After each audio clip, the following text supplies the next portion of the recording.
Tonight, we begin a quiet journey into the heart of old Edo, a place where beauty and hardship lived side by side, where lanterns glowed softly on narrow streets, and women who looked graceful and perfect quietly carried burdens far heavier than the elaborate hairpins carefully pinned into their styled hair. Even now, as we drift into this hidden world together, let's pause for a moment. You are here, resting, listening, and before we wander further into these quiet corners of history, I just want to say, thank you so much for joining me tonight, as we gently drift back through time together. If you enjoy these peaceful journeys into the past, feel free to subscribe, but only if this little corner of history helps you rest. I would love to hear from you too. Let me know where you are listening from, what time it is there, and maybe suggest where we should wander next. Now, take a deep breath, get comfortable, and let's slip softly into another story. So picture this. It is late in Edo, what we now call Tokyo, and if you walked into Yoshiwara, the city's famous pleasure quarter, you might feel like you had stepped into a dream. Soft lanterns glow along stone paths, gentle scents drift in the night air, and women in bright silk kimonos move with perfect grace. Every step is slow, every gesture practiced, every glance precisely timed, with hair styled high and shining with waxen pins that catch the soft light. But behind this beautiful scene lies a much harsher reality. Yoshiwara was a place of illusion. From the outside, it seemed elegant, exciting, full of charm. Inside, life was strict, exhausting, and carefully controlled. Visitors felt honored to be entertained by smiling courtesans, but many of those smiles hid weary hearts and aching feet, and perhaps a quiet sigh once the guests finally left. It's strange how one place can look so free, yet feel so confining to those living inside. Many of these women did not choose this life. Some were sold to brothels called okiya when they were still children. Families desperate for money hoped their daughters' future work would bring relief. But what waited for these girls was not freedom. It was years of strict training, endless labor, and a debt that almost never disappeared. Like a bill at a tea house that somehow kept growing, no matter how many hours you worked to pay it down.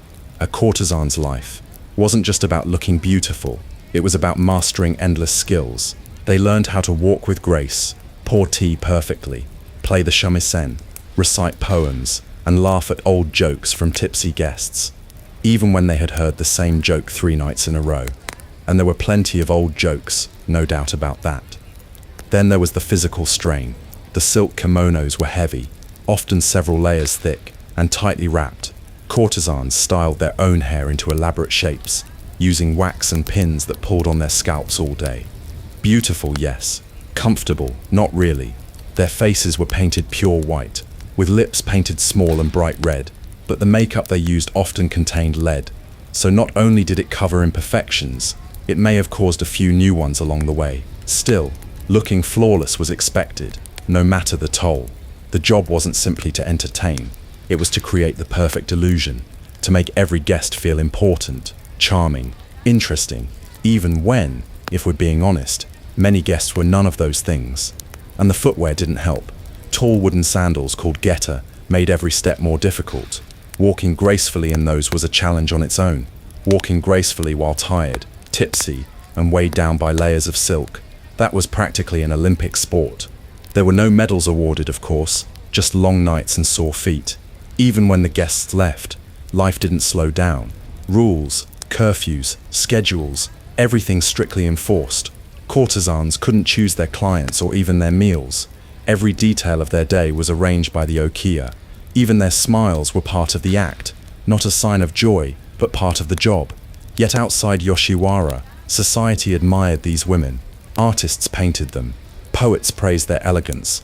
Visitors came from far and wide to spend an evening with them. But few truly understood what life was like behind the painted faces, the careful gestures, the heavy robes, and the shining hairpins.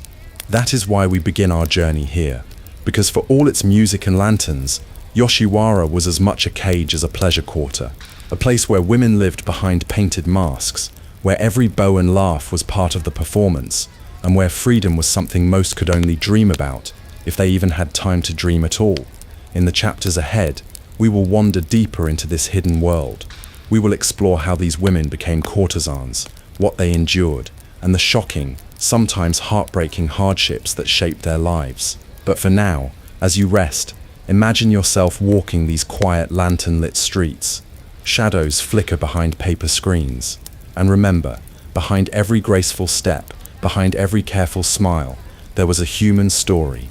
A story of struggle, patience and sacrifice, all wrapped in silk, hairpins, and a little too much lead makeup. And that is the story we are here to tell. Our journey continues, deeper into Yoshiwara, and into the quiet yet demanding path that led young girls into this world. For most courtesans, their story did not begin with glamorous silk robes or admiring glances from wealthy patrons. It began much earlier, often in childhood, in small, struggling homes across Japan.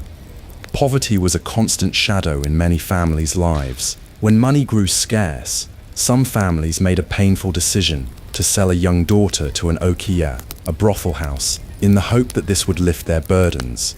It sounds shocking today, but in Edo period Japan, this was not rare.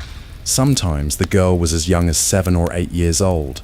In some cases, the family believed this was a chance for her to live in a refined world, with fine clothing, music, and perhaps one day success. But for the girl herself, it was the end of childhood.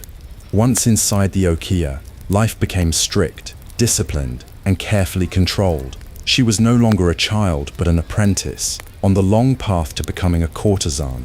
Her freedom was now gone, replaced by a future defined by training, expectations, and debt. These young apprentices were called Shinzō, literally, new leaves, delicate, growing, and watched closely. Their duties were many and their training demanding. Before they could serve a cup of tea gracefully or recite a clever poem, they spent long hours learning. They observed the senior courtesans, watching their every move, how they walked, how they held their sleeves, how they smiled, and how they managed clients' moods with grace. And it was not just about elegance. Discipline was strict. Mistakes brought scoldings or punishment. Every gesture had to be perfected, every word carefully chosen. This was not a school for play. It was a place of hard work. Their appearance mattered too. Even before they debuted as courtesans, they cleaned endlessly, carried messages, prepared rooms, and served the senior women. These were not glamorous tasks. They were tiring and constant, but they were all part of the training. As the years passed, the Shinzō learned the arts of conversation and entertainment. They practiced music, dance, and poetry. They learned how to keep a guest amused, even if he was dull, drunk, or difficult. And through it all, they understood one thing clearly: their future success depended on mastering this performance. There was also the ever-present weight of debt. From the moment a girl entered the okiya, she owed money. The cost of her food, her training, her clothing, all of it was carefully recorded. Even the tiniest expense, a comb, a hair ornament, a silk sash, was added to the ledger. This debt was supposed to be paid back once she became a working courtesan, but the system made it almost impossible to clear. The better she did, the more elaborate her appearance had to be, and the more expensive her debt became. It was a cycle that trapped many women for life. For the young apprentices, the future felt far away. They spent their early years running errands, cleaning rooms, preparing hair ornaments for senior courtesans, and being reminded daily that perfection was expected. A crooked hairpin, a clumsy step, or a poorly tied sash could bring sharp words from the house mother. Discipline was constant, and patience was required. Lots of patience. But even in this strict life, there were moments of tenderness. The older courtesans often cared for their apprentices, guiding them gently through this difficult world. Sometimes a kind word or a small gesture could help a tired Shinzō get through a long day. These bonds between senior and junior were important. The women needed one another to endure the demands of Yoshiwara. The apprentices were also trained to understand the art of appearance. A courtesan's image was carefully crafted. Her kimono, hairstyle, and makeup were not simply beautiful, they were symbols of her rank and skill. Even before her debut, a Shinzō learned how to sit properly, how to adjust her sleeves just so, how to walk with quiet grace, all with perfect posture. Her hair was styled in increasingly elaborate ways as she progressed in her training. She learned how to endure the discomfort of sitting still for hours while her hair was arranged and decorated. The heavy hairpins added weight and sometimes headaches, but beauty required patience, lots of patience. At night, these apprentices slept on wooden blocks, not pillows, to keep their hairstyles intact for the next day. Comfort was sacrificed for appearance, and the discipline began at a young age. For most girls, the training lasted several years. Only when the house mother decided she was ready would she be formally introduced as a courtesan. A moment of celebration, but also a moment where the pressures became even greater. This debut, called Mistashi, marked the point where her life truly became a performance. She was now expected to attract clients, entertain them with skill, and keep them coming back. Her debts would continue to grow with every kimono, every hair ornament, every lesson. The glamour was real, but so was the pressure. And yet, outsiders would see these women and think of luxury and refinement. They saw the elegant surface, but not the hard years of discipline, sacrifice, and endless training that created it. In the chapters ahead, we will explore what happened once a girl became a working courtesan, the daily routines, the physical and emotional toll, and the shocking hardships that few outsiders ever guessed. But for now, as you rest, imagine that quiet little girl sitting patiently while her hair is arranged for the first time, listening carefully, learning quickly, and beginning a life that would require endless strength, patience, and grace. Before a girl could even become a Shinzō, before her formal training as a courtesan apprentice began, she often started her life in Yoshiwara as a Kamuro. The Kamuro were the youngest girls in the Okiya. Many were only 6 or 7 years old when they arrived, their childhood ending as they stepped into this demanding world. They were not yet being trained as courtesans, but served important roles in the life of the house. A Kamuro's daily tasks were simple but constant. They ran errands, fetched tea, carried messages, and cleaned. They assisted senior women with dressing and undressing, helped arrange hair ornaments, and brought supplies as needed. They also served a ceremonial role. When high-ranking courtesans walked through the streets of Yoshiwara, it was often with a pair of Kamuro by their side. These girls, dressed in matching bright kimonos, walked just behind their mentor, adding to the courtesan's image of grace and prestige. For visitors to Yoshiwara, the presence of Kamuro signaled that a courtesan was important and successful. The girls' colorful appearance and well-trained behavior enhanced the spectacle of the evening, making a courtesan's entrance feel like a grand event. But while they looked charming to guests, life for the Kamuro was demanding. Even at such a young age, they were expected to work hard and follow strict rules. They learned quickly how to behave properly, how to bow, how to walk gracefully, how to keep silent and attentive while in the presence of clients or senior women. Their clothing, though colorful and decorative, was carefully chosen to reflect their junior status. Their hair was styled simply, without the elaborate arrangements and heavy ornaments worn by senior courtesans. But despite their youth, they already wore formal kimonos that restricted their movement and required help to put on. Kamuro also observed everything around them. They watched how courtesans moved, how they entertained guests, how they managed conversation, and poured tea. This quiet observation was their first step toward future training, preparing them for the years ahead. Most Kamuro came from poor families, and like the courtesans they served, they often arrived at the Okiya because their families could not support them.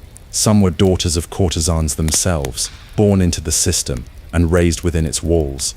Though they were young, Kamuro were already accumulating debts to the Okiya. Their clothing, food, and care were recorded as expenses, creating a balance they would one day be expected to repay as working courtesans. Not every Kamuro would go on to become a courtesan. Some left before their apprenticeship began, if circumstances allowed, or if the Okiya decided not to invest further in their training. But for many, life as a Kamuro was simply the beginning of a long journey through the hierarchy of Yoshiwara.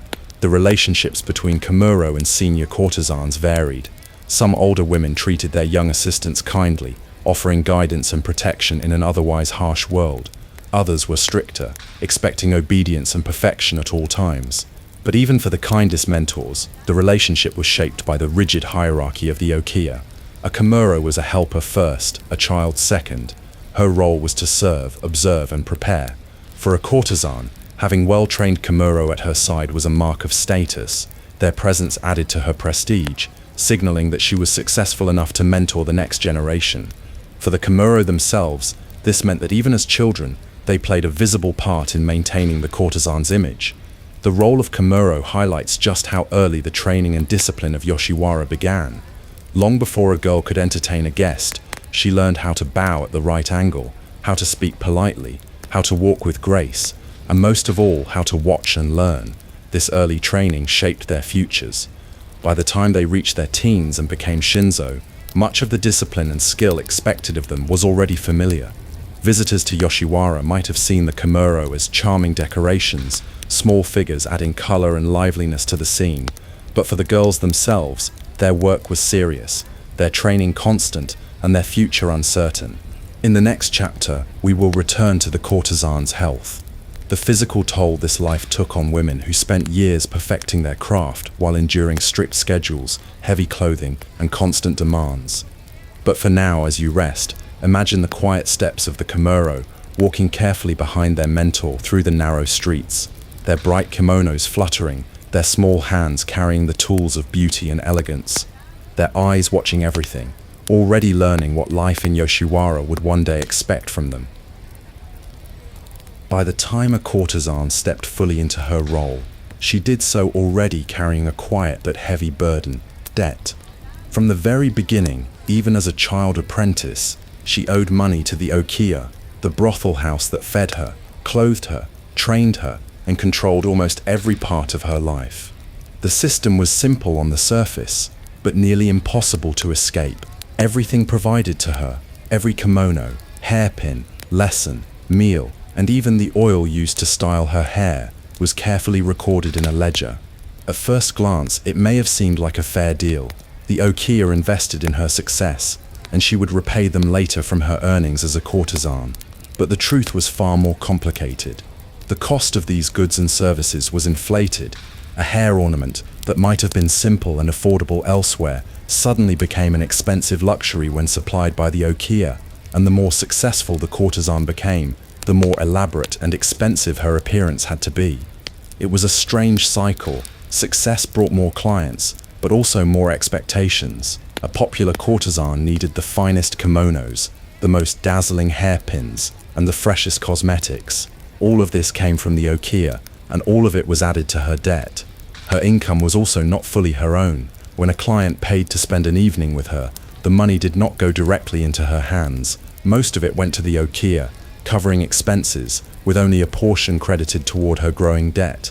Even gifts from clients, like fine fabrics or jewelry, often became property of the okiya, not the courtesan herself. Some courtesans dreamed of repaying their debts and buying their freedom, a process called muke. In theory, a woman could save enough, or find a wealthy patron willing to pay her debt in full, allowing her to leave the brothel and live independently. In reality, this was rare. The debts were so large and the terms so favorable to the okiya that freedom always seemed just out of reach. The okiya had little reason to make it easy for a courtesan to leave. A skilled courtesan was a valuable asset, an investment that the brothel wanted to protect. Even if she worked for many years and brought in many clients, her debt would often remain, carefully maintained by creative accounting that ensured the balance never quite dropped to zero. Some women did manage to buy their freedom, or had their debts paid by a generous patron, but they were exceptions. Most courtesans remained bound by these contracts for their entire careers, and the contracts themselves were strict. A courtesan was not just agreeing to entertain guests, she was signing away much of her personal freedom. The okiya controlled where she lived, when she could leave, who she entertained, and how she appeared. Her schedule was arranged for her, her meals were chosen, and her rest was limited. Even her friendships and relationships were often carefully monitored. Debt was not just a number in a ledger. It was a chain that tied the courtesan to the brothel. It was a quiet pressure that shaped every part of her life, a reminder that she owed more than money. She owed obedience, time, and beauty, and for some the debt even continued after death.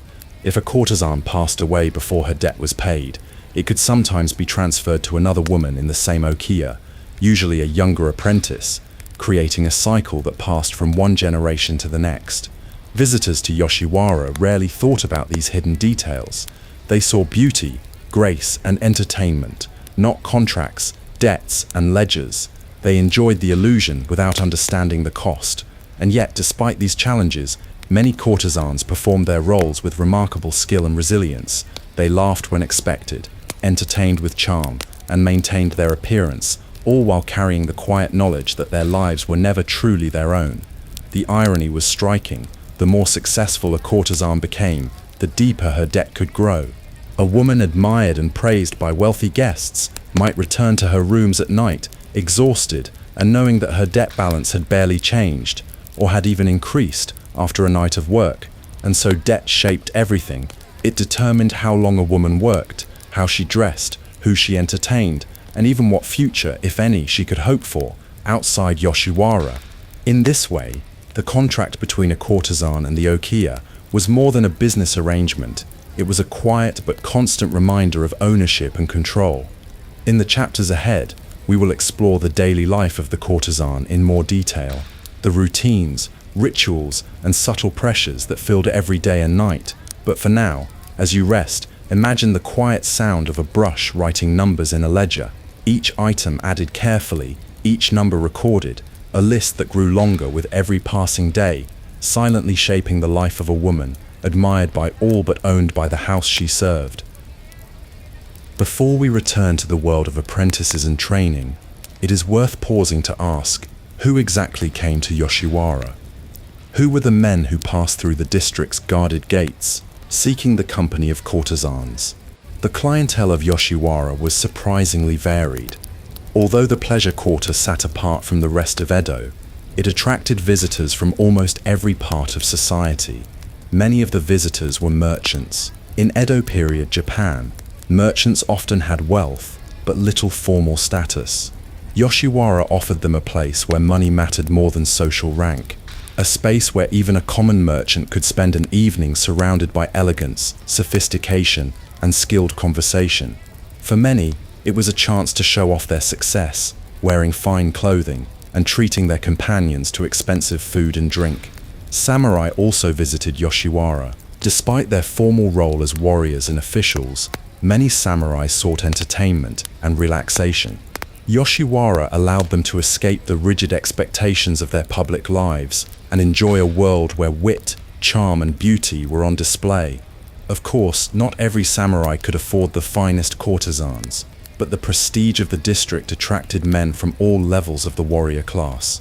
Artists, actors, poets, and writers also found their way to Yoshiwara's narrow streets. For them, the pleasure quarter offered more than entertainment. It was a source of inspiration. The style, conversation, and atmosphere of Yoshiwara shaped fashion and taste across Edo. Even some courtesans themselves became muses, inspiring poems and plays. Visitors from outside Edo, travelers from distant provinces, often made a visit to Yoshiwara a highlight of their journey. For them, it was a glimpse into a world of refinement and sophistication, very different from what they knew at home. It is important to understand that Yoshiwara was not only about intimacy. Many guests came simply for the atmosphere, the beauty of the streets at night, the chance to enjoy music, dance, and conversation. A visit to Yoshiwara was a public event as much as a private one, something to mention proudly when returning home. The motivations of visitors varied too. Some came seeking companionship, others sought distraction from daily worries.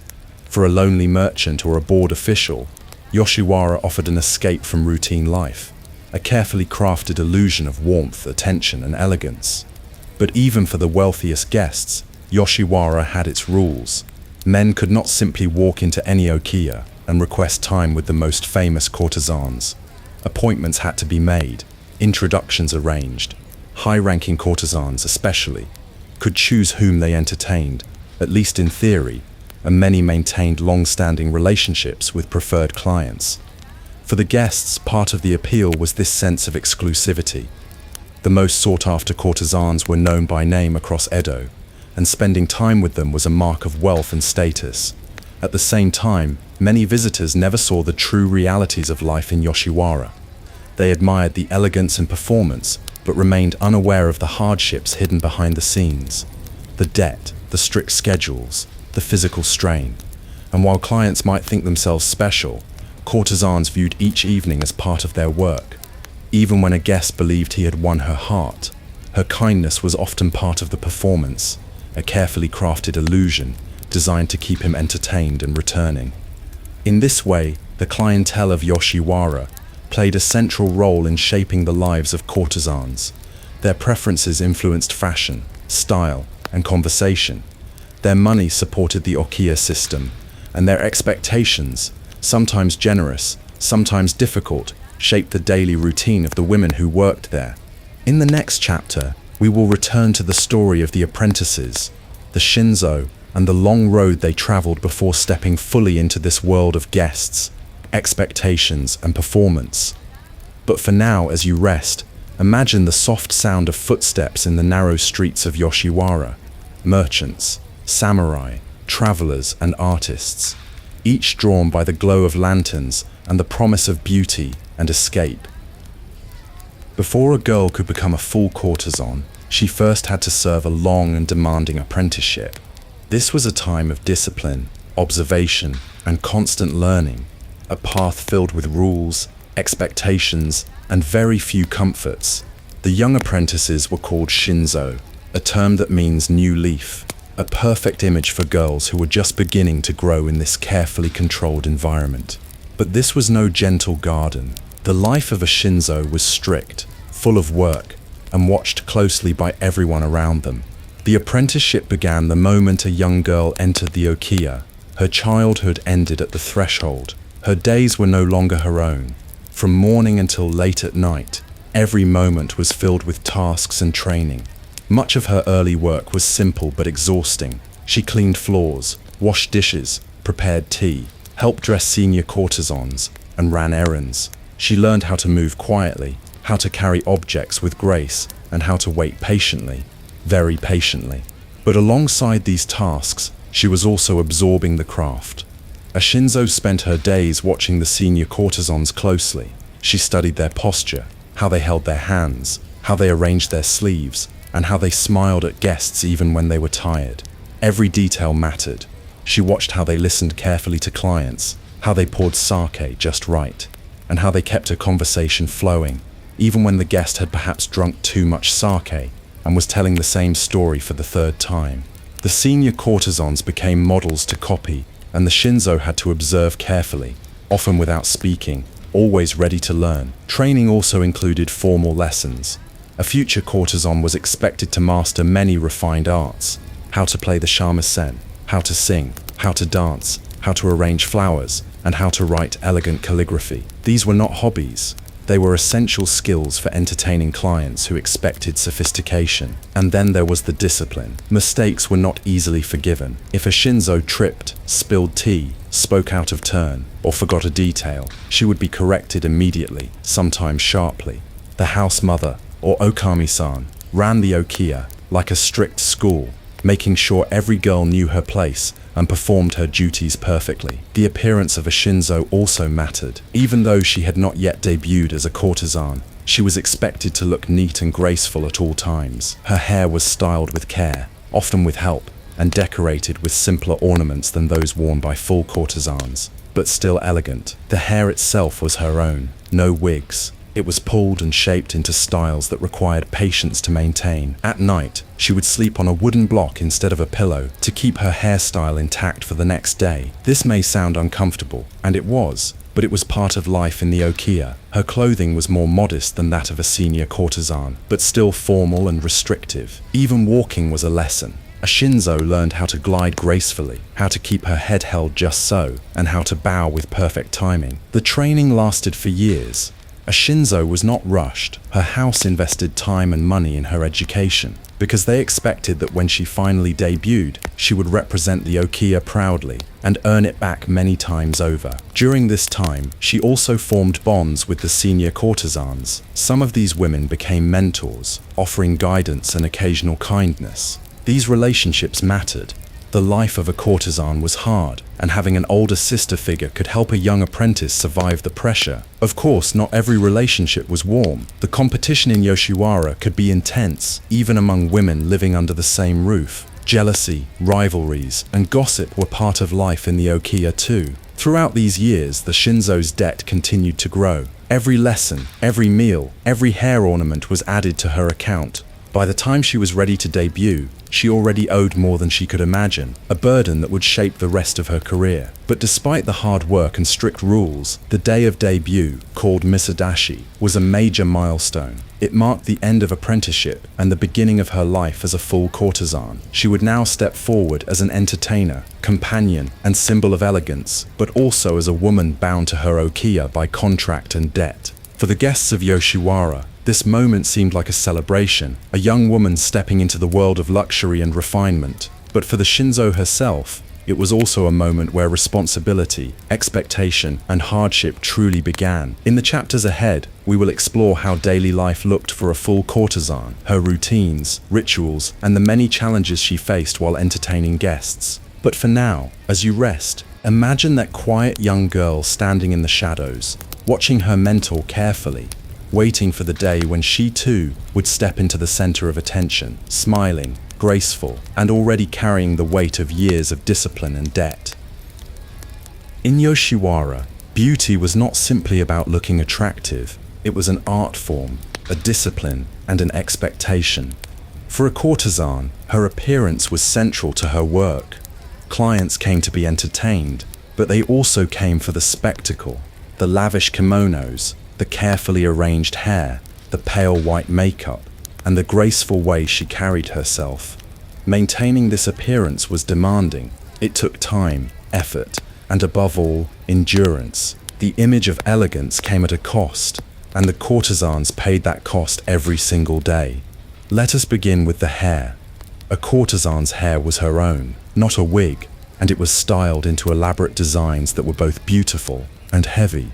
Wax and oil helped shape it into towering forms, decorated with combs, pins, and other ornaments that could add significant weight. The process of styling could take hours. To keep these hairstyles intact, courtesans slept with their heads resting on wooden blocks called takamakura, rather than soft pillows. This kept the hair from being crushed during sleep.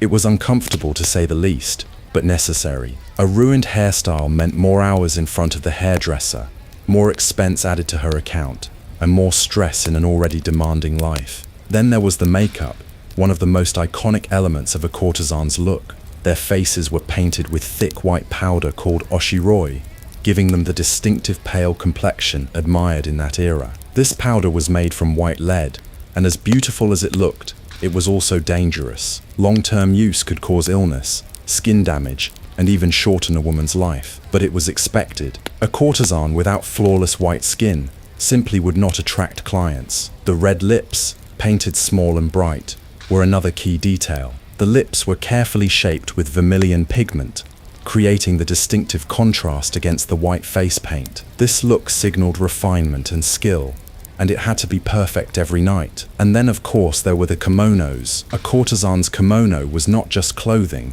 it was a symbol of status. The fabrics were luxurious, often decorated with intricate embroidery, gold thread, and layers of silk. But with beauty came weight. These kimonos could weigh several kilograms, especially when worn with the broad and heavy obi sash tied tightly around the waist. Moving gracefully in this attire was part of the performance. Even when tired, a courtesan was expected to glide across the room as if her clothing weighed nothing at all. In truth, every step could be exhausting, but no one watching was supposed to notice. The footwear added to this challenge. Courtesans wore tall wooden clogs called komageta or okobo.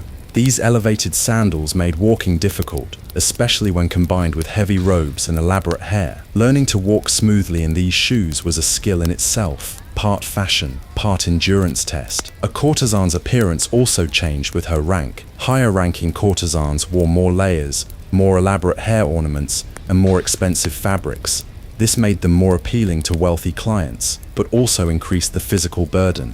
The irony was clear. The more successful a woman became, the more demanding her appearance became too. And this demand came with financial cost as well. Each kimono, each comb, each dab of makeup was recorded in her ledger as debt. The more beautiful she appeared, the more she owed. Even the act of staying competitive in Yoshiwara's tightly controlled world meant sinking deeper into debt. But the clients rarely thought about any of this. To them, the courtesan's beauty seemed effortless. They saw a graceful woman in brilliant silk, with shining hair and perfect posture. They did not see the hours spent preparing her look, or the discomfort hidden beneath her smile. Even small details mattered. A courtesan's nails had to be perfectly kept, her scent carefully chosen, light perfumes and incense powders giving her an air of elegance, her jewelry chosen to reflect her status. Never too much, never too little. Nothing was left to chance, and everything took time. Some courtesans embraced this ritual of beauty, finding pride in their ability to transform themselves into living works of art.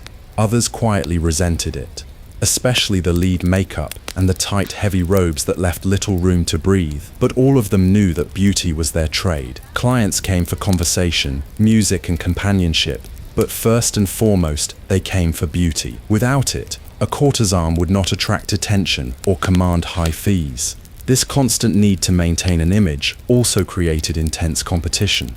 Courtesans compared themselves to one another, their kimonos, their hairpins, their hairdos, and even the quality of their makeup. A single flaw could damage a reputation. Perfection was the standard, and that perfection was costly in more ways than one. In the chapters ahead, we will explore how courtesans performed their duties each night, entertaining guests, managing emotions, and maintaining grace in a world where they were expected to always smile. But for now, as you rest, imagine the soft clink of hair ornaments as a courtesan moves quietly through her rooms, her silk robes brushing the floor, her face pale and perfect in the glow of a lantern. Every detail designed to create an image of elegance, an image that took hours to build, but could not reveal the tired woman beneath.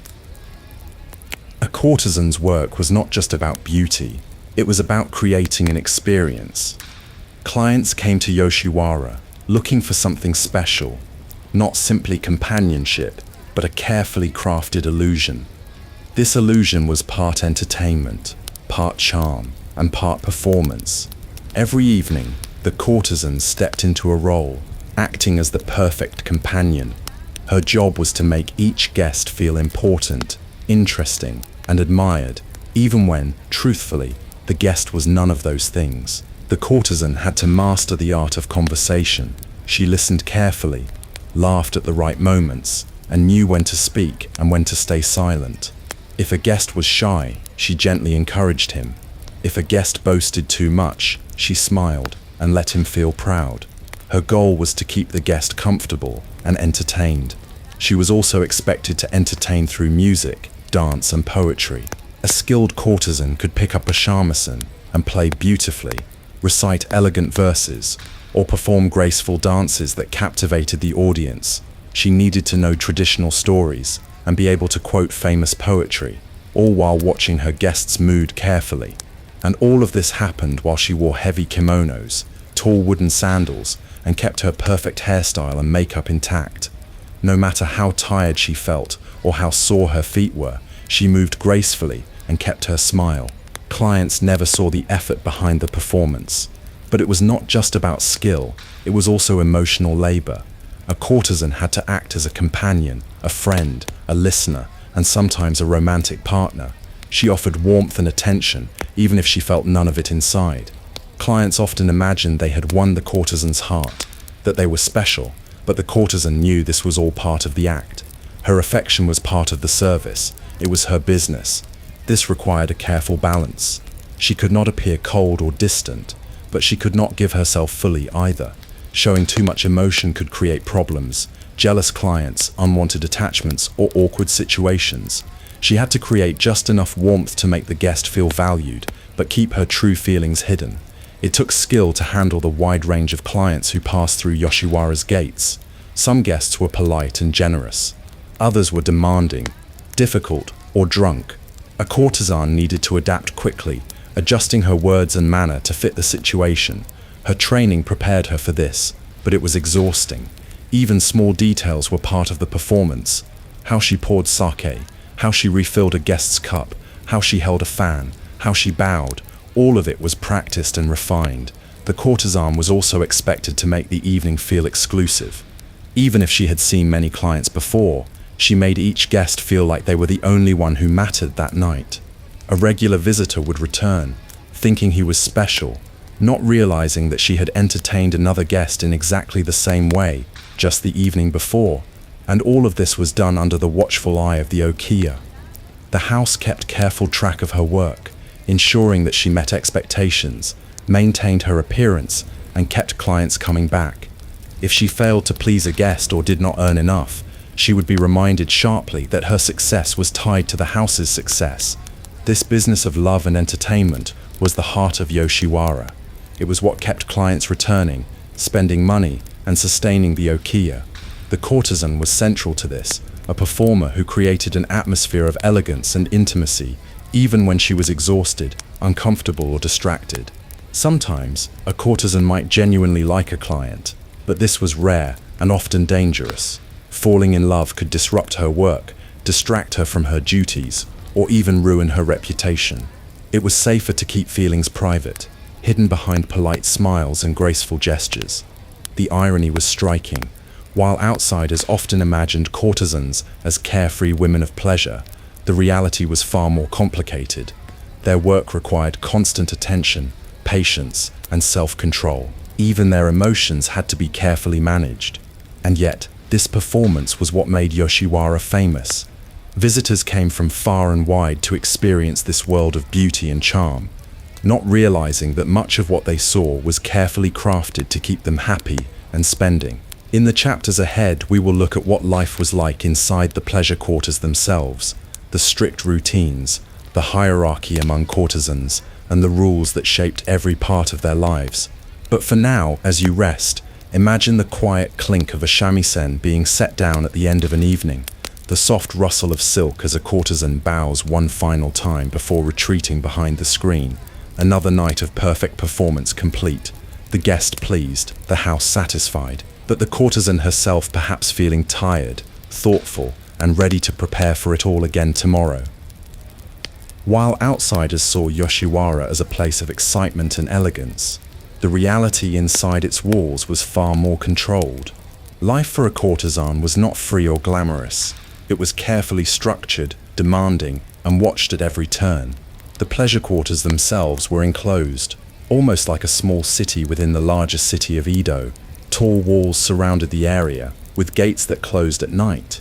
Once inside, a courtesan lived entirely within this world. For many, years would pass without setting foot outside. Inside these walls, everything was regulated. The streets were narrow but clean, lined with brothels, tea houses, and shops that served the needs of clients and workers alike. Paper lanterns glowed softly in the evening, and the sounds of music and laughter drifted through the air. But beneath this atmosphere, strict order ruled. A courtesan's daily life followed a rigid schedule. Her morning might begin late. After all, her nights were long, but from the moment she woke, there was work to do. Her appearance had to be prepared again, hair styled carefully, makeup applied perfectly, kimono selected and arranged. Even the simplest task took time and attention. Meals were arranged by the okiya. A courtesan could not simply choose what to eat or when to eat. Her diet was controlled, both to maintain her appearance and to fit the schedule of the house. Once prepared, she awaited her assignments for the evening. Clients were chosen not by her, but by the okiya. Sometimes, a favored guest returned, but just as often, a stranger would appear, expecting the courtesan's full attention and charm. The evenings were long. A courtesan might spend hours entertaining, moving from conversation to dance, from music to quiet listening, always smiling, always attentive. Her body might ache from the weight of her kimono and hair ornaments. Her feet might be sore from the tall wooden sandals, but none of that could show. The illusion of grace had to be perfect. When the evening finally ended, and the last guest departed, a courtesan returned to her quarters. But even then, life did not slow down. Her hairstyle had to be checked and sometimes repaired for the next day. Her clothing cleaned and folded properly. Any gifts or payments recorded and handed over to the okiya.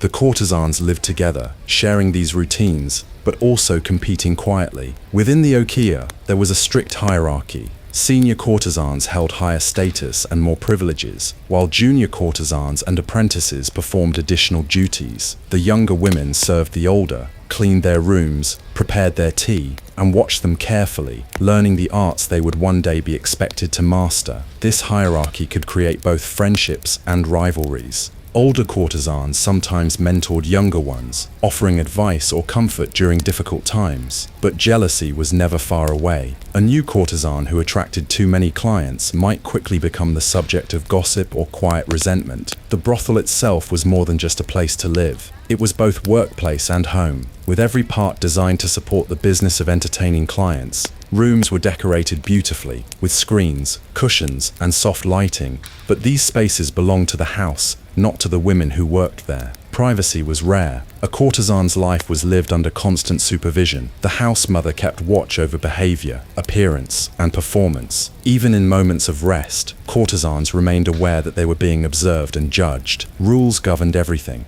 when they could speak, when they could leave their rooms, even how they greeted visitors. Breaking a rule could mean punishment or loss of privilege. Reputation mattered greatly, not only for the courtesan herself, but for the okiya as a whole. Despite all this structure, Yoshiwara was still a place of spectacle. Visitors came for the experience, to walk the narrow streets lit by lanterns, to glimpse the courtesans as they passed by with careful steps, to imagine the elegance within. This contrast defined life inside the pleasure quarters. From outside, it looked like freedom, beauty, and fun. Inside, it was work, routine, and discipline. Yet even within these strict walls, courtesans sometimes found small moments of joy. A shared laugh with a friend after a long evening, a favorite kimono that made them feel proud, a brief moment of quiet in the night when the streets fell silent. But these moments were fleeting. The next day always brought more preparations, more clients, and more expectations. In the chapters ahead, we will explore other hardships of this life, including what happened when a courtesan became pregnant, the stigma attached to motherhood, and the personal sacrifices that few outside Yoshiwara ever saw. But for now, as you rest, imagine walking quietly through those narrow streets, past rows of lanterns, catching glimpses of women who looked perfect and serene, women whose lives followed strict rules, whose routines were shaped by discipline and expectation. And remember, behind every graceful step was a woman living a life far more complex than the guests ever realized. In Yoshiwara, everything was carefully managed: the courtesan's appearance, her schedule, her performance. But there was one part of life that was much harder to control: pregnancy. For a courtesan, becoming pregnant was complicated and often dangerous, not only for her health, but for her position in the okiya. The courtesan's work required that she entertain many clients, and though precautions were sometimes taken, they were far from reliable by modern standards. When a courtesan became pregnant, it immediately disrupted the delicate balance of her life and work. The reaction of the okiya depended on many things: the woman's status, her earnings, and whether the father could be identified and persuaded to offer support. For a high-ranking courtesan, especially one with a wealthy and regular patron, a pregnancy might be handled discreetly. If the patron acknowledged the child and offered financial help, the situation could be quietly managed. But even then, the courtesan's ability to continue working would be affected. Pregnancy changed a woman's body, her energy, and her appearance, all central to her work. For most courtesans, however, pregnancy was seen as a problem, something to be avoided or hidden. The okiya depended on the courtesan's ability to entertain clients, and a pregnancy meant lost income. In many cases, pregnancies were terminated. Abortions, though dangerous and unregulated, were a common and often expected response. There were no medical clinics, only crude procedures performed by untrained individuals, sometimes using herbal methods, sometimes far more risky techniques. These procedures carried serious dangers: infection, injury, and sometimes death. The courtesan herself had little say in the matter. The house mother, focused on maintaining the okiya's business, often made the decision. If the pregnancy continued, the courtesan might be kept out of sight, her absence explained quietly, while the house arranged for the child's future. In rare cases, a child born to a courtesan might be raised in the okiya itself. Some okiya operated almost like family businesses, and a child might be taken in and cared for by the women of the house. But this was not done out of sentiment. A daughter could later be trained as a courtesan herself, continuing the cycle. More often, the child was sent away, sometimes to be raised by relatives, sometimes placed in the care of a temple or foster family. In these situations, The courtesan might never see the child again, or only very rarely. For many courtesans, this was an added sadness in an already difficult life. They were expected to act as affectionate, warm companions to clients, but their own opportunities for family and motherhood were severely restricted. Even the physical experience of pregnancy could be difficult to manage in the world of Yoshiwara. The heavy kimonos, the strict schedules, the long nights, all were demanding for a healthy woman, and much harder during pregnancy. If a courtesan gave birth and was allowed to return to work, she was expected to quickly resume her appearance and performance as if nothing had happened. There was little space for rest or recovery. Visitors to Yoshiwara rarely thought about this reality. To them, the courtesans appeared carefree, beautiful, and skilled. They did not see the hidden pain or the difficult decisions made behind the paper screens. Even among the women themselves, pregnancy was rarely spoken about openly. It was a private matter, often wrapped in silence and discretion. A courtesan might quietly disappear for a time, her absence explained vaguely, only to return later, with no mention of what had occurred. The courtesan's life was already a careful performance, and this extended to how pregnancy and motherhood were handled. The goal was to maintain the illusion for the clients, the illusion of beauty, availability, and freedom. But beneath that illusion was a woman navigating a reality that was far more complex. The tragedy was that for most courtesans, motherhood was both close and far away, something that might have happened, something they might have wanted, but something they could rarely experience fully. They were admired as symbols of beauty and desire, but denied the chance to openly become mothers without risking their place, their income, and their future. In the next chapter, we will explore the toll that this life took on a courtesan's health, the illnesses, exhaustion, and risks that came from long years of demanding work. But for now, as you rest, imagine the quiet sadness of a courtesan sitting alone after her guests have left. Her appearance perfect, her smile flawless, but her private world full of questions and decisions that few around her could ever see. The world of the courtesan appeared elegant and refined on the surface, but behind that beautiful exterior was a life that placed constant strain on the body.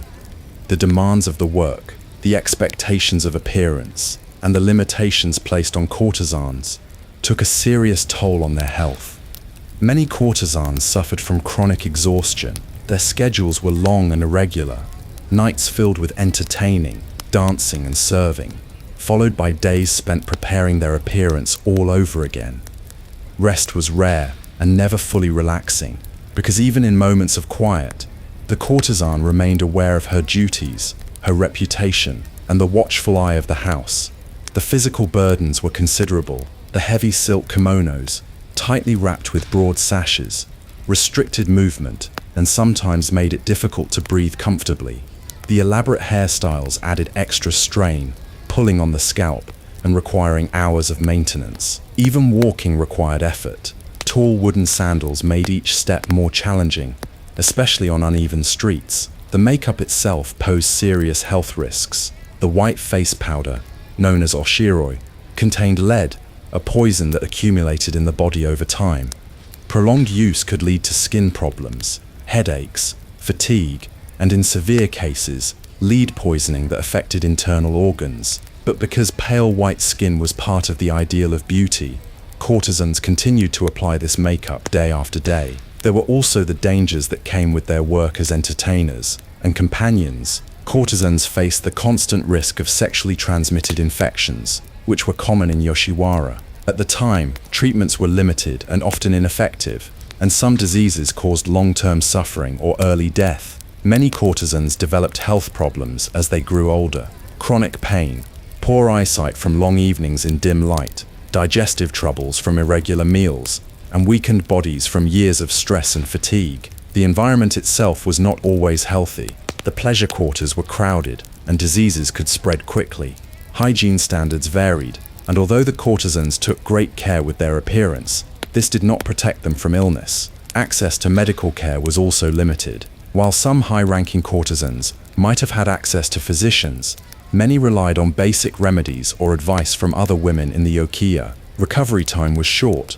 A courtesan who became ill was expected to return to work quickly, often before she was fully well.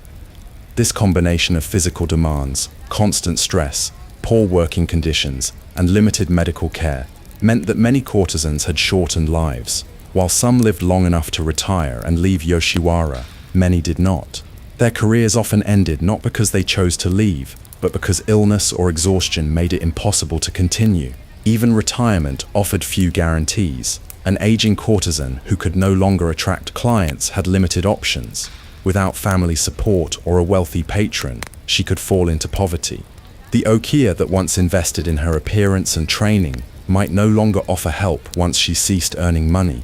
This reality shaped every part of a courtesan's life. From a young age, she knew that her time in Yoshiwara would not last forever, and that the years ahead were uncertain. And yet, despite these challenges, courtesans maintained their appearance and performance night after night. Their ability to endure hardship, conceal pain, and continue working was a testament to their discipline and resilience. To the visitors of Yoshiwara, none of this was visible. The guests saw grace, beauty, and charm. They did not see the sore feet, the aching back, the fatigue hidden behind the polite smile. Even among courtesans, these hardships were rarely discussed openly.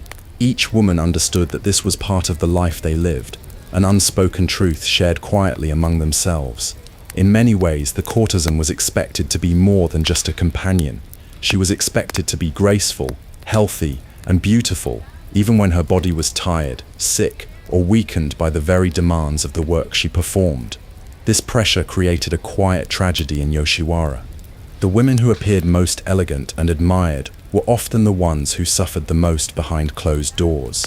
In the next chapter, we will explore the complex position of courtesans in Edo society, how they were admired and excluded at the same time, and how laws and attitudes shaped their lives. But for now, as you rest, imagine the soft rustle of silk as a courtesan bows politely at the end of a long night. Her face flawless, her hair perfect. But behind that image, a body and spirit carrying the weight of exhaustion, illness, and a lifetime of constant effort. The courtesans of Yoshiwara lived unusual lives, admired and desired by many, but respected by few. Their social status was complex, caught between fame and exclusion. From outside the gates of Yoshiwara, courtesans seemed almost like celebrities. Visitors from all over Edo, merchants, samurai, travelers, came to see them, talk with them, and spend money for the pleasure of their company. Their names appeared in poems, paintings, and gossip. Their faces were celebrated in woodblock prints, and people spoke of their beauty and style. But this admiration had limits. Courtesans occupied a carefully controlled space, admired inside the pleasure quarters, but looked down upon outside. In the eyes of wider society, they did not belong to the respectable classes.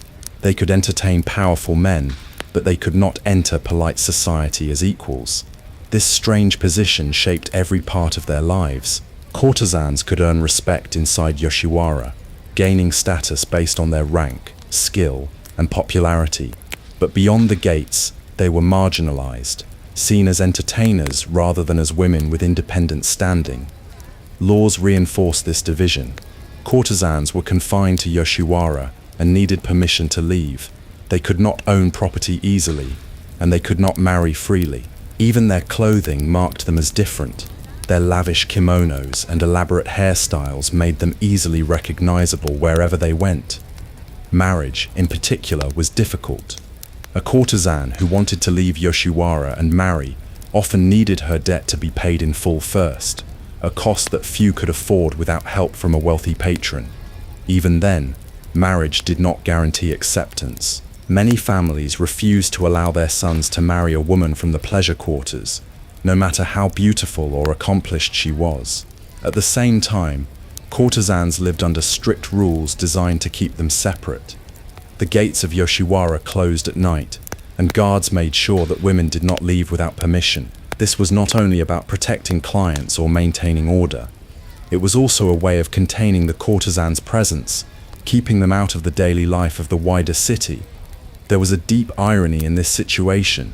The same society that admired their beauty and skill was quick to judge them morally.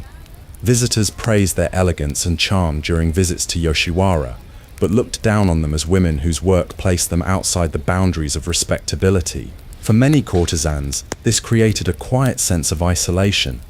They lived lives filled with performance, luxury, and attention, but much of that attention was shallow. They could not easily form relationships outside their work. Even friendships within the okiya were shaped by competition and hierarchy. This separation from society also meant that courtesans had few protections.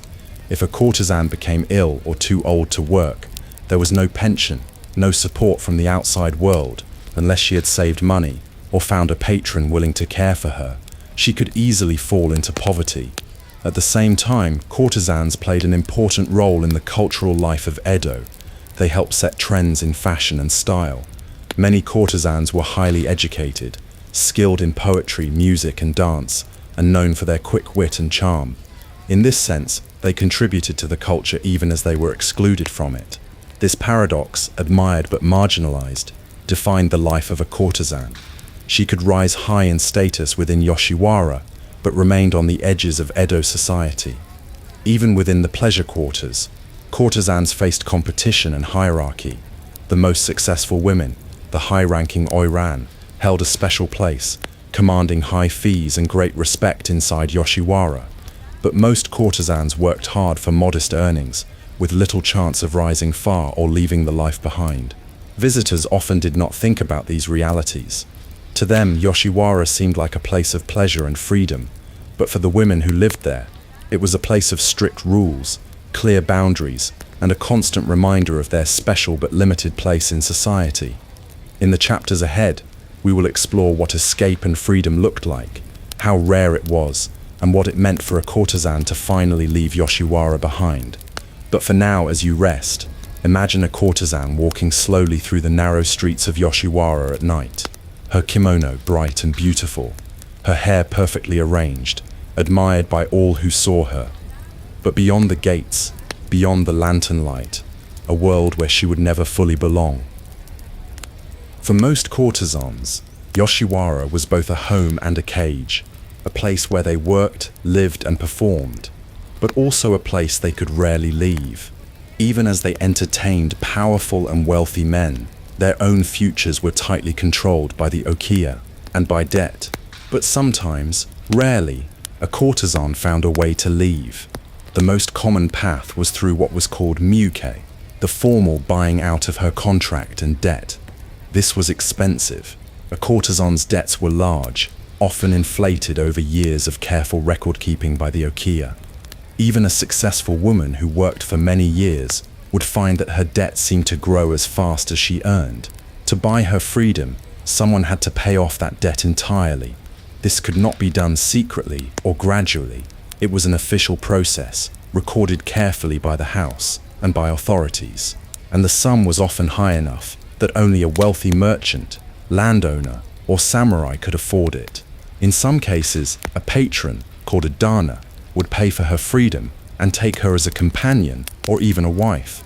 This was seen as the most respectable way for a courtesan to leave Yoshiwara. It was rare, but when it happened, it was a celebrated moment for the woman and often for the house as well, since it confirmed her value and reputation. But not all stories of escape were happy or romantic. In some cases, a courtesan might try to run away, escaping quietly in the night. This was dangerous. If caught, she would be returned to the okoya and punished severely. The house had legal control over her contract, and the rules of Edo society supported that control.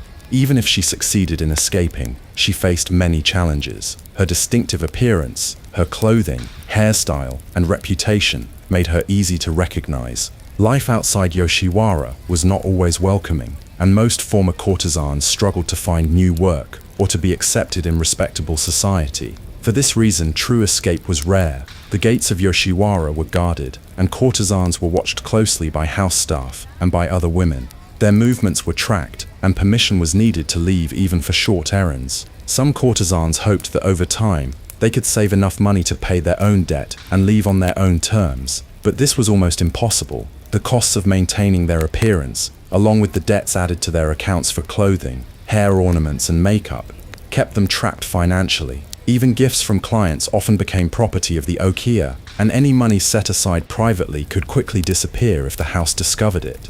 For most women, the dream of freedom remained just that, a dream.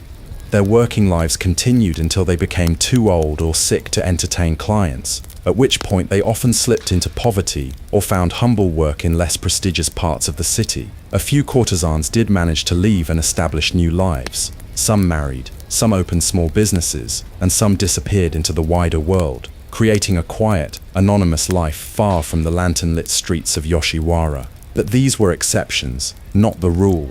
The system of debt and contract was designed to keep courtesans tied to the okiya for as long as they remained valuable, and even when freedom was achieved, the woman often carried the mark of her past with her, admired by some, avoided by others, and rarely fully accepted into ordinary society. This created a strange situation. The same society that visited Yoshiwara, praised its courtesans, and spent freely in its tea houses, also made it difficult for those women to leave or to build new lives beyond the gates. Visitors saw the courtesans' world as one of luxury and pleasure, but for the women inside, it was also a place of limits and obstacles. In the chapters ahead, we will look at how Yoshiwara itself changed over time, the impact of laws, social change, and the eventual decline of the pleasure quarters. But for now, as you rest, imagine a courtesan standing quietly at the gate of Yoshiwara at night, the lights glowing softly behind her, the city beyond stretching out into darkness, a world she could admire from inside,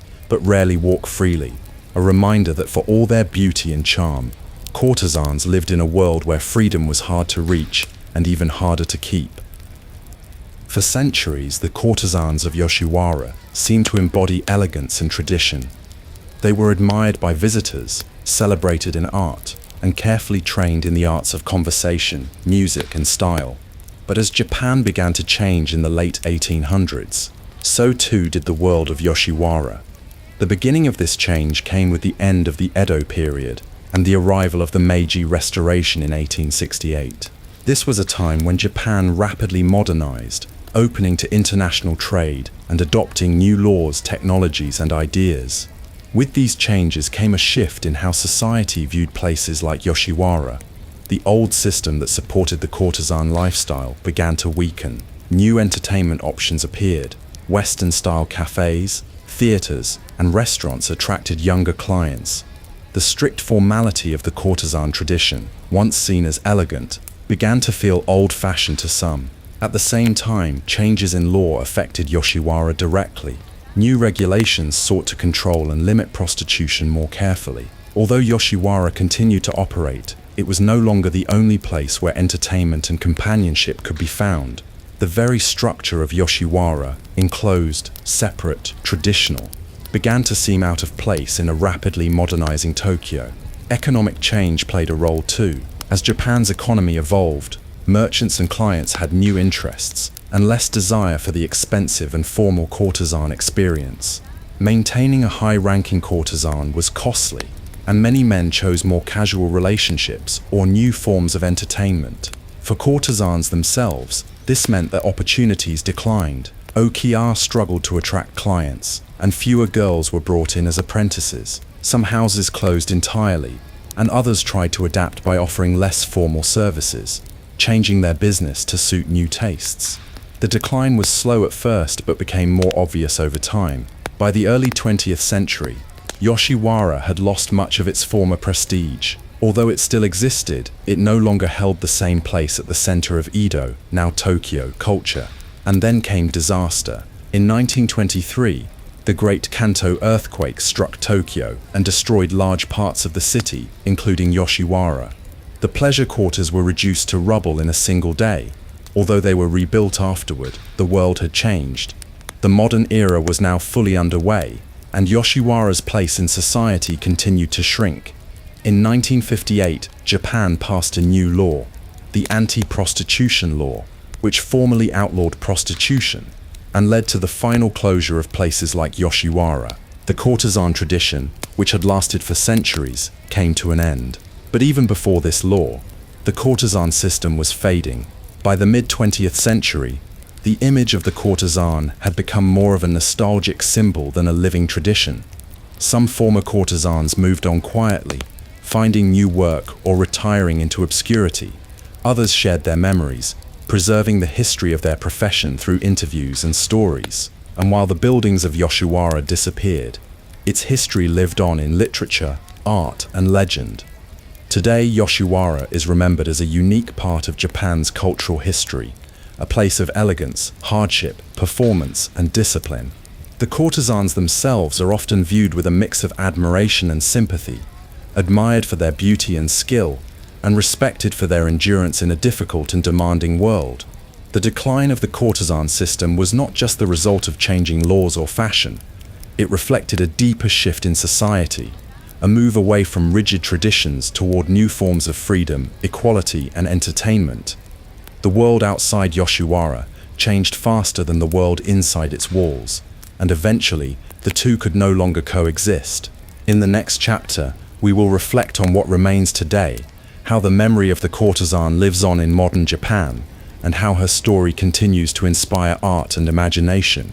But for now, as you rest, imagine the soft glow of lanterns slowly fading as the gates of Yoshiwara close for the final time.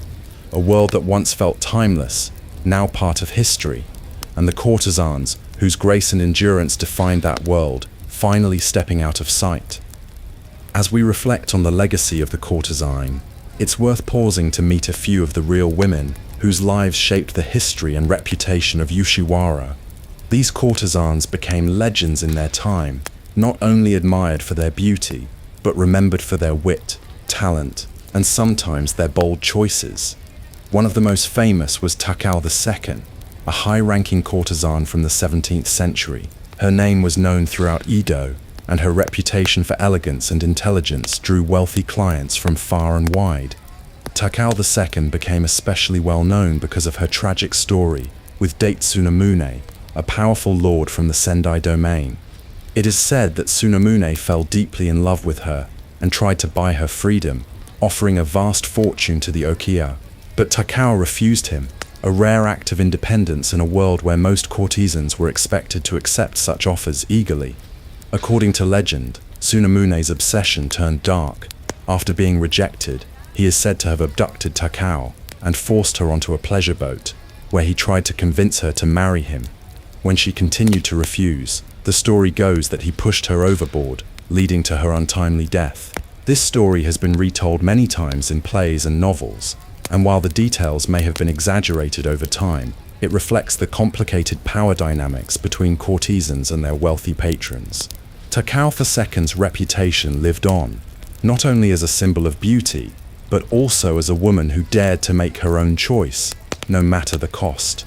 Another legendary figure was Yugiri, whose name means evening mist. She worked during the 17th century and became one of the most celebrated courtesans of her time. Her elegance and grace were so admired that her name appeared in poetry and art, and even after her death she was remembered as the model of the ideal courtesan. Yugiri was known not only for her beauty, but for her skill as a poet and conversationalist. She embodied the courtesan's role as an artist of social grace, able to put guests at ease, entertain them with stories and wit, and create an atmosphere of refinement. Unlike some of the more tragic figures, Yugiri's story is remembered as one of grace and dignity, a courtesan who perfected her craft and left a lasting impression on the culture of her time.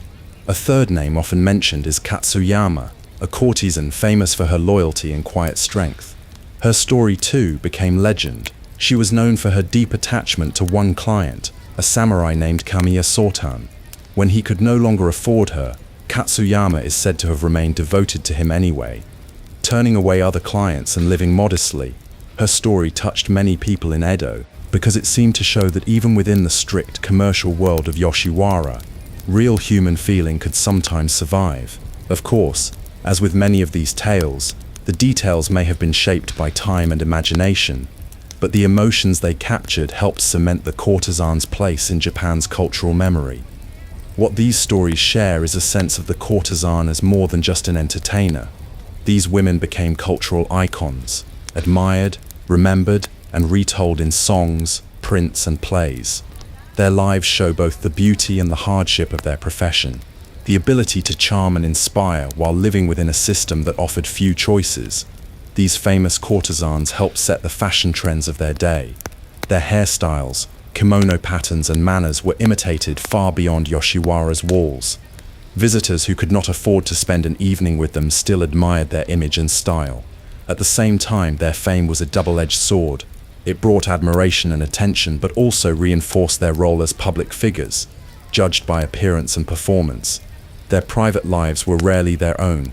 In remembering their stories, we catch a glimpse of what it meant to be a courtesan at the height of Yoshiwara's power.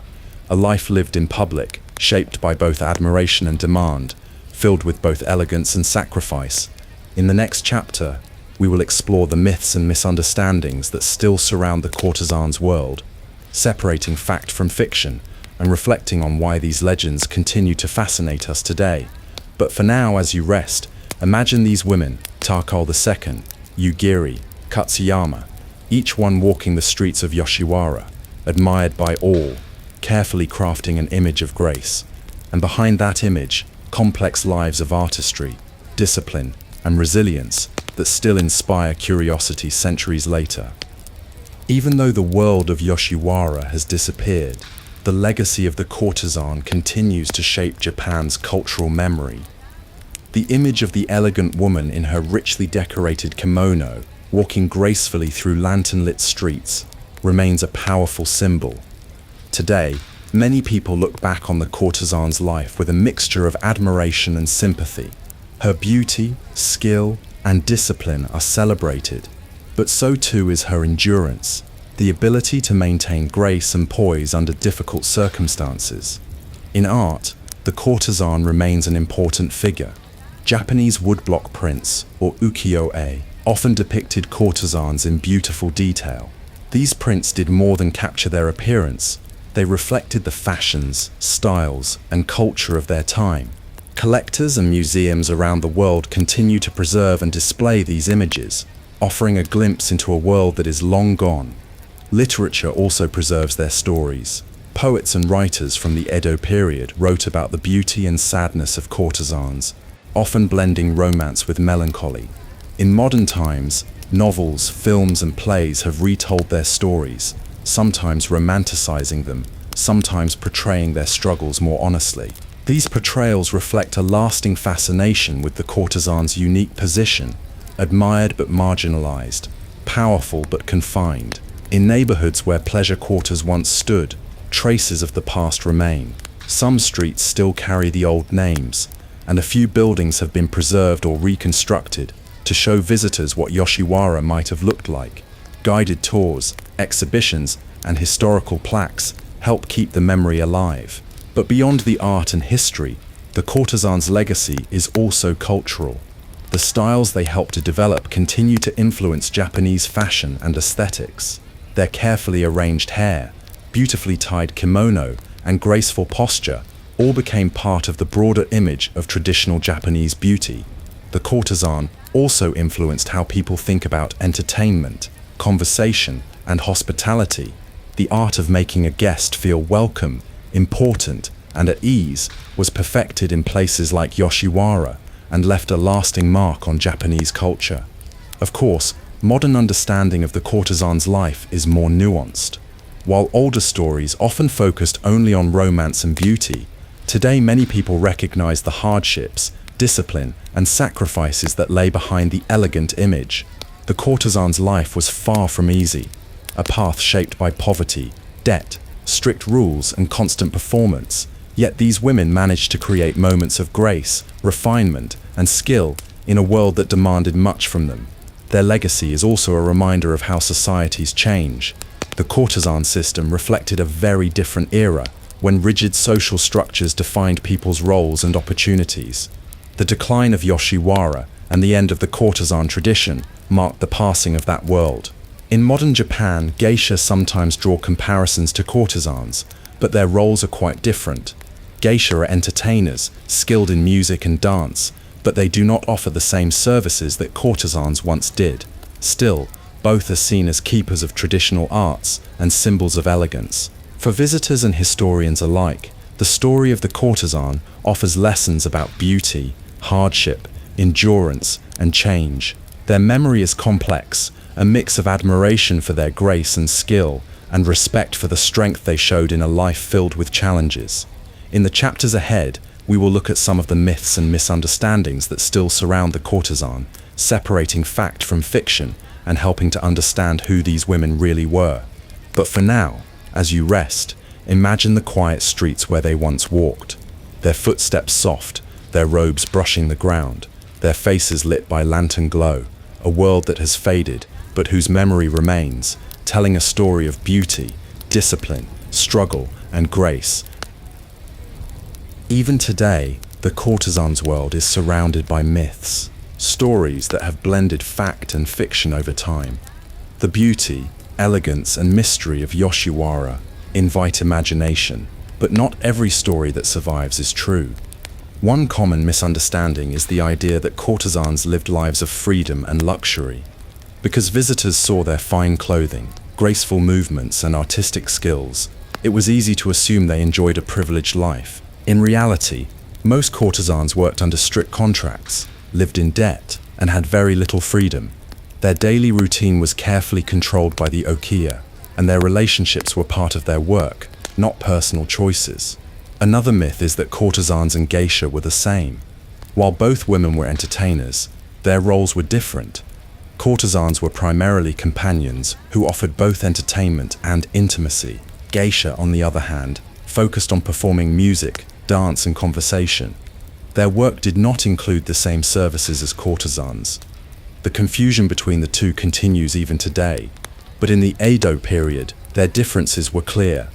There is also a tendency to romanticize the courtesan's life, to imagine it as a glamorous adventure filled with poetry, music, and admiration. Certainly, courtesans were skilled artists and created beautiful moments for their guests, but their lives were also full of exhaustion, discipline, and limits. Behind every graceful smile was a woman who had worked hard to learn her craft and who performed even when tired or ill.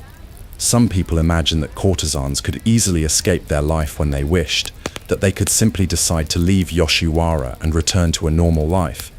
But as we have seen, this was almost impossible without a wealthy patron willing to pay her debts. Running away was dangerous, and saving enough money on her own was nearly impossible because of the way debts were recorded and increased by the okiya. There is another misunderstanding about love. Many stories, poems, and plays suggest that courtesans often fell in love with their clients and that these were grand, romantic relationships. In truth, a courtesan's affection was part of her performance. While some may have formed genuine attachments, most kept a careful emotional distance. Their kindness and attention were part of their skill, designed to make the guest feel valued, special, and admired, even if it was the guest's third visit that week, and he told the same story each time. Finally, there is a myth that courtesans were purely victims, powerless women with no agency at all.